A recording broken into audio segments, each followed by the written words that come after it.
I guess thank you all for being here. Thanks, Ben. I'm a reporter at Forbes. I cover investing. We have a Midas list every year that Ben is on at the top 100 VC investors in the world. He's on the board of Coupang. So I guess as someone with the Midas touch, if an entrepreneur has the luxury of being picky, what characteristics should they look for when they're deciding which VCs to pitch and finding that Midas touch? Well, first of all, thank you for everyone for coming, and thanks again to Aaron and the team at Propelify. It's been awesome going through and seeing his journey as an entrepreneur, and now I get to work with his wife, Rebecca, who's an absolute just joy to work with. So, in terms of what's happened over the last decade, it's been pretty amazing to see that the amount of venture dollars that are being invested has gone up in the last decade about 20 times. And so what's really different now is that a lot of times when entrepreneurs are raising and they successfully are getting a term sheet or interest from an investor, they'll get multiple term sheets. So VCs have to compete. And I tell entrepreneurs in that position, you should shop. And you should make sure you're looking for the investors are most aligned to what you want to do, your strategy, your values, how you want to conduct yourself, how do you want them to help you, and most importantly, talk to their founders that they backed. And the really key thing to do there is not only look at the companies that have done well, but ask for the companies that have not done well. Because what you really want in a partner, and you got to think about your relationship with any investor, it's going to be at least a number of 3, 4, 5, maybe even 10 plus years. And you got to treat it almost like a marriage, where this is going to be, you're going to be in the thick of things. You're going to go through the highest of highs and lowest of lows, and you want to hear how they show up in tough times. And I think that's really what I'd be looking for as a founder is, how do you behave? What are your values? You align with my strategy, and more importantly, how do you show up in tough times? So what are the most important things that you as a investor can offer a founder beyond the number that's on the check? Well, a lot of things. I mean, background on me, I was a founder. I ran a startup here in New York for about a dozen years, got through the dot-com bust in the early 2000s, built a profitable business, had about 120 employees. I would tell you, it was a really hard journey. And so when I think about the things that kept me up at night, I would say, one, just having a sounding board on your strategy. Am I going generally the right way? Am I prioritizing the right things? I'd say that's one thing, right? You want to make sure you're not missing anything and you're really focused on the right things. So that's number one. But the other things that really kept me up at night were hiring and retaining great people, right? And especially in a tight labor market, hiring great people is it's a war for talent. And if your VCs can help you find and close great talent, that's a huge asset. The other things I look for are, will your VCs help you in terms of when you have to go raise your next round? How involved do they get in introductions and helping you navigate that? And then lastly, I'd say if they can help you get in front of customers. And so when I think about all those things, I'm like, hey, if my VC could have said, hey, I'll help you find and source great talent, I'll help you raise your next round, and I'll help you get in front of customers, I mean, that's amazing. And so that's something that we do at Primary. We have, 35 people on the team, 20 of them are operators that help with those kind of functions. And that's the things that we have to step up and do in order to win the right to work with the best entrepreneurs. So talk about this year, what's the environment like? Obviously, the public markets have had a pullback. Growth stage is resetting. But, Primary, you just raised a couple, new funds. So how much are you feeling the effects of, the economic uncertainty going on this year? Yeah, so to give you everybody context, I mean, I think everyone's kind of well aware of what's happened in the public markets. I mean, if you looked at, let's say, consumer IPOs that have gone out in the last year and a half, we kind of did an analysis and said that we looked at it and said over 90% of the consumer-facing companies. So, you have Wish or the RealReal or Vroom, the used car marketplace. I mean, if you take any of these companies and you look at what their market cap, so what's the value of the company in the public market, what they're trading at, they're not over 90% of them are trading below the total amount of capital they raised as a private company, right? So that's a really bad sign, right? So venture investors are looking at it and say, wow, all the venture dollars they raise, now look at the value of the company. The company's worth less than the money put in. And so there's a real kind of like a recalibration of like, hey, what does this really mean? What are the valuations? What are the exits? And you're seeing that kind of change pretty quickly in real time. And you're starting with really on the growth end, where these are late stage companies that were maybe a year or two from going public. That's come down a lot, where investors are like, hey, this market's shaky. You're not going to be able to go public. So we got to kind of reset expectations here. And the old valuation that you got, we can't even match that. And so I think that's basically kind of what's precipitating right now. The good thing for those that are entrepreneurs, though, there's this notion of dry powder. Venture funds have raised a lot of money over the last year or two, and they haven't deployed it. And so they're sitting on, a ton of dry powder, like $270 billion. It's a lot of dry powder in context. So the good thing is there's a lot of money. The bad thing is that there's going to be a reset on like things like valuation. Then people are going to get tighter and have higher expectations of what they're going to invest in. So how do they get your attention to spend some of that money, and what is there any warning sign if you're in a pitch meeting that would say solid business but maybe not for me? Yeah, something I tell a lot of entrepreneurs that I meet, because I try to give them context of what's happened in venture capital and tech startups. So if you look at, again, like what I told you, like 10 years ago versus now, there is 20 times the amount of venture capital in the market, period, right? These venture funds have raised so much money. But if you kind of zoom in, most of that money is being concentrated in these giant funds, right? So, a firm like SoftBank had raised a $100 billion vision fund. I mean, to give you a sense, $100 billion, with that year that they raised it, was equivalent of all venture funds in the US, what they raised in the prior 2 years, right? So you took all the venture funds in the US and you said, how much did they raise over the last 2 years? SoftBank's $100 billion vision fund was the equivalent amount. I mean, it was enormous. But then you go through and look at all these funds like Insight Ventures, General Atlantic, General Catalyst. I mean, all these guys are now running 5, 10, 20 billion, $30 billion funds. So I tell that because that's where most of the capital sits. And our firm is actually a seed fund, right? And what does it mean to be a seed fund? We're investing in the earliest stages, but when we need other investors to invest in the Series A, Series B, and Series C. And most of those guys are running big funds. And if you're running a big fund, you can't have like modest exits. And when I mean modest, I mean under $1 billion, which historically you would never say that's modest, but that's the reality that we're living in. Is if you're running a $5 billion fund and you got to turn that into $20 billion, you can't have $300 million exits, right? Because you might own 30% of the company, get $100 million back. Well, you got to try to take that $5 billion and turn it into $20 billion. So your partners would yell at you and be like, hey, what are you doing? You got to stop wasting time. You got to try to find the next snowflake, right? What's going to go public at $100 billion, and you may own 20% of that, right? So that's the mindset. Like, you got to go for these giant swings because you're running these giant funds. And so even small funds like this, we're kind of the farm system for those guys. We're basically trying to do the early dirty work in order to say, hey, you should invest in this company because it could be the next snowflake.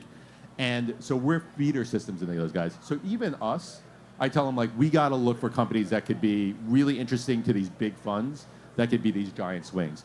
So I tell entrepreneurs, like, they come in and pitch. I actually say, hey, your business sounds totally viable. And in fact, I think it could be a couple $100 million exit and be life-changing for you.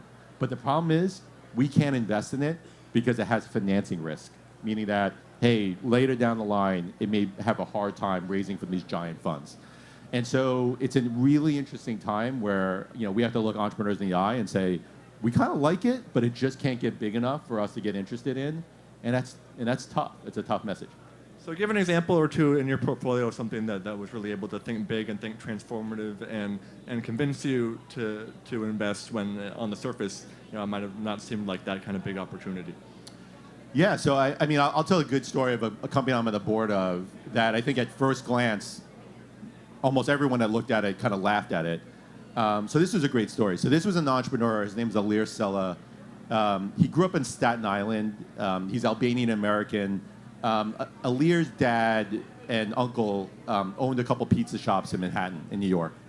And if you ask Alir, if you talk to Alir about it, he says if you go to Manhattan and if you ask the pizza shop owners if they're Italian, they're most likely Albanian. Like they kind of lie about it. But anyway, Alir grew up around pizza, and so after he graduated from college with a comp sci degree, he started basically building websites for his friends and family's pizza businesses, and he basically started not only building websites. He said, "Hey, I'm going to help you with online ordering.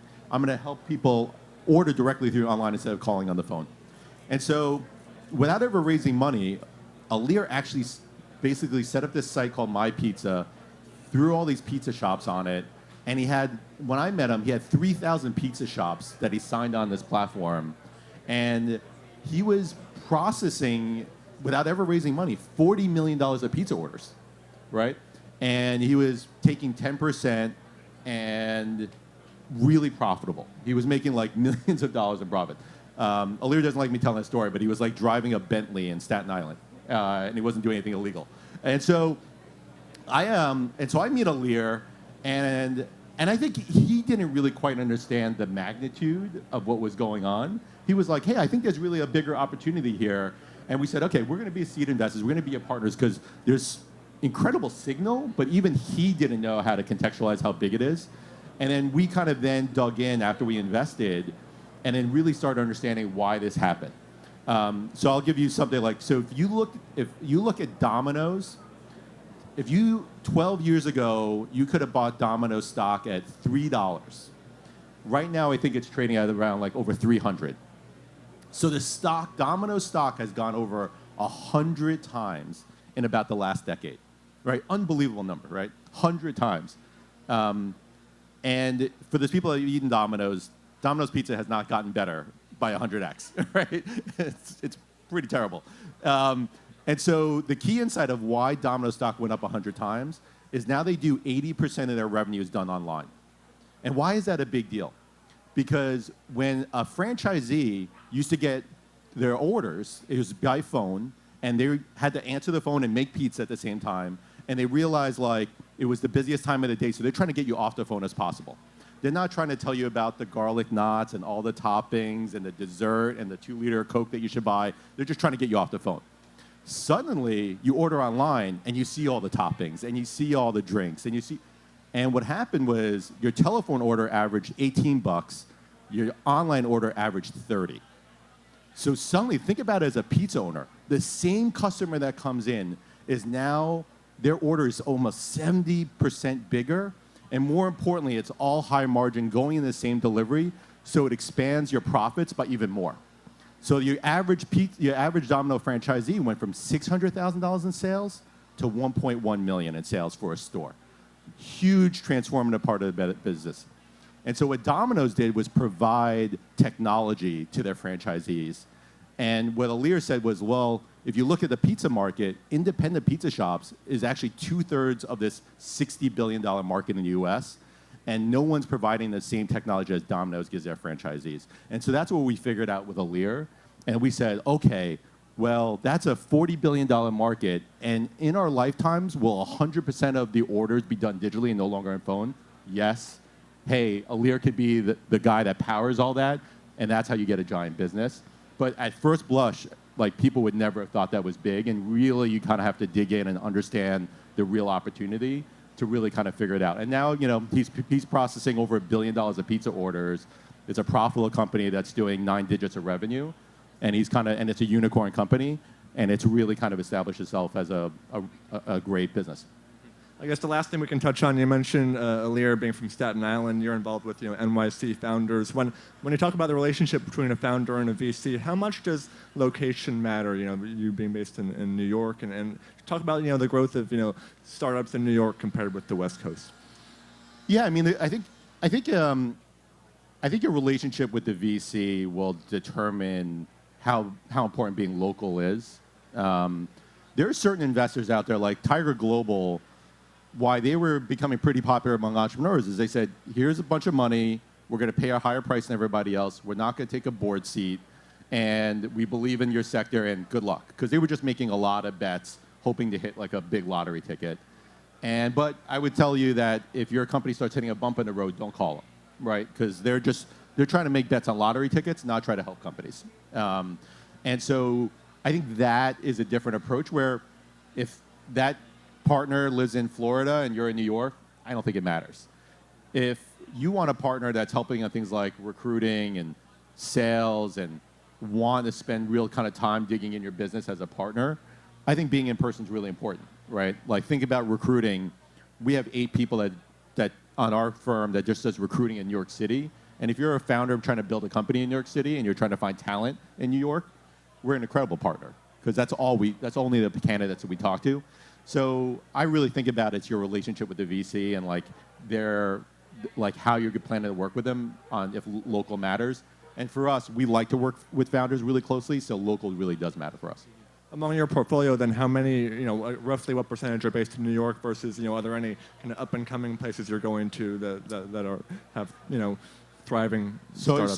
So our firm's been around since 2015. We've invested in about 80 companies. Over 70 of them are New York, so over 90%. And we've had, half a dozen unicorns so far. I mean, it's been a pretty amazing ride so far, and we're investing at the early stages. So New York is, and even the surrounding around in New York, I mean, what's been amazing is, New York has now become definitively the second most important tech market in the world, and I think there's an argument to be made. It might be number one, the most important tech market, over the valley in the next decade. And the big catalyst to this that we saw was the financial crisis. Because the New York area was always this incredible magnet for talent. They just weren't working in tech startups. So I started my career in investment banking. When I became a founder, my friends were like, what? You're going to leave Merrill Lynch to do a tech startup? Like, that's a terrible idea. Like, the dream is to work at Goldman Sachs. And that was the kind of mindset until the financial crisis happened, and you saw this sudden shift of talent hit the New York City tech scene. So a guy like Mark Laurie, who grew up in New Jersey, he left Bankers Trust in sales and trading and eventually started Diapers.com, really post the financial crisis. And Mark then sold Diapers.com for $500 million and started Jet.com, sold that for $3 billion. And now is doing Wonder, and among a lot of other things, is a real kind of testament to that shift of what happened. And so New York and this whole surrounding area around New York has become an incredibly important market in the startup tech ecosystem. And you're seeing like the amount of VCs and capital and everybody else really paying attention to it. Well, I think we're running low on time. But thanks so much, Ben, for joining us. I hope this was inspiring and insightful for everybody as it was for me. So great to be here with you. Thanks, Hank.